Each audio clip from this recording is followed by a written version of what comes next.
E aí, pessoal, tudo bem? Aqui quem fala novamente é Leandro, e nesse vídeo nós estaremos resolvendo alguns exercícios sobre a transformada de Fourier.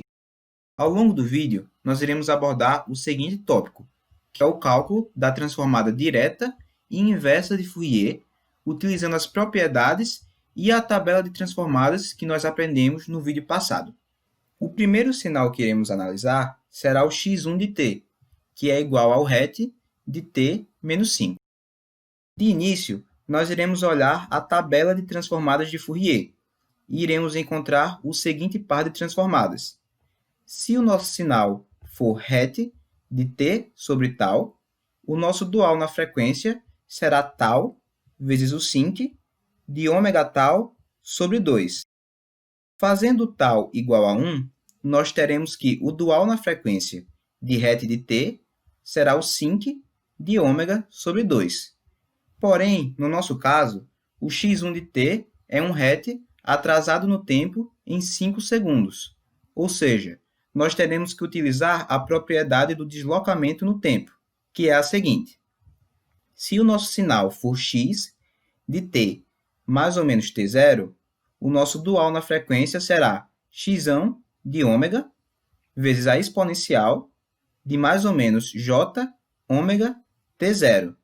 No nosso caso, o het está atrasado no tempo e o nosso t0 será igual a 5. Ou seja, o dual na frequência de het de t menos 5 será o sinc de ômega sobre 2, que é o dual na frequência de het de t, e esse sinc estará multiplicado pela exponencial de menos j5 ômega, pois o nosso het está atrasado em 5 segundos. O segundo sinal que iremos analisar será o x2 de t, que é um sinal que no intervalo de 0 a π ele é igual ao seno de t, e no restante do seu domínio ele é igual a 0. Para calcular a transformada de Fourier desse sinal, nós poderíamos simplesmente aplicar a definição de transformada nele. No entanto, nesse vídeo, nós estamos focando em como calcular as transformadas de Fourier de sinais, utilizando as tabelas de transformada e as propriedades da transformada.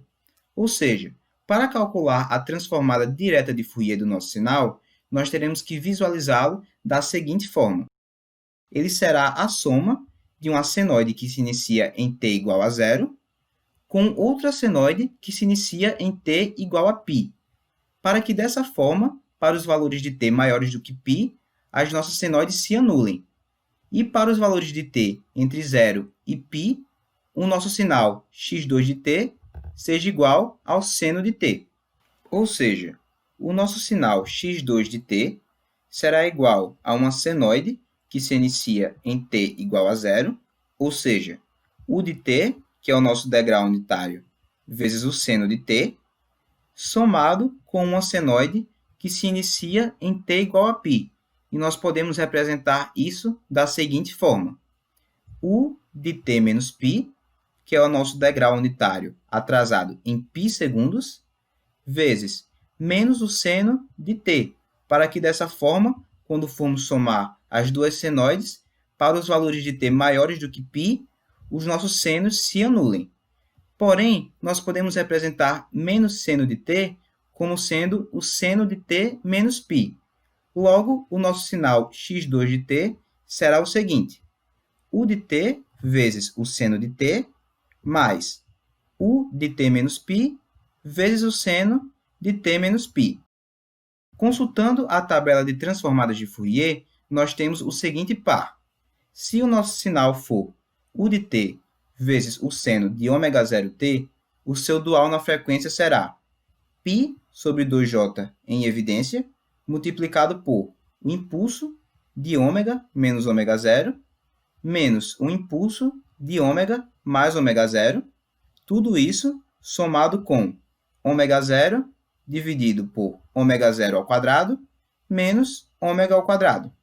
Usufruindo desse par de transformadas e fazendo o ômega 0 igual a 1, nós teremos que o dual do sinal u de t seno de t será o seguinte.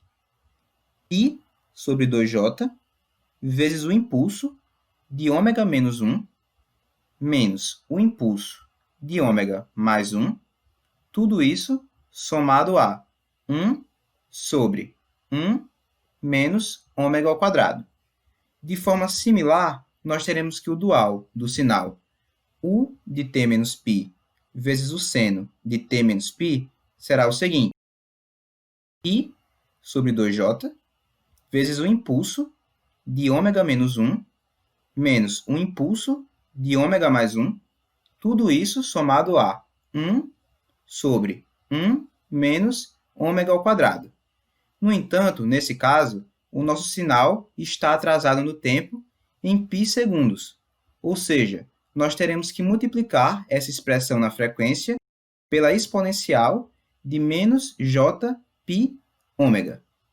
Como o nosso sinal x2 de t é equivalente à soma entre esses dois sinais, nós podemos utilizar a propriedade da linearidade e dizer que esse sinal no domínio da frequência é igual à soma entre esses dois duais, ou seja, x2 de ômega, que é o nosso sinal x2 de t no domínio da frequência, será igual a π sobre 2j vezes o impulso de ômega menos 1 menos o impulso de ômega mais 1 mais 1 sobre 1 menos ômega ao quadrado, tudo isso multiplicado por 1 mais a exponencial de menos jπ ômega. Bem, pessoal, isso era tudo que eu queria passar para vocês nesse vídeo de exercícios. Espero que vocês tenham gostado e entendido a explicação, e até o próximo vídeo.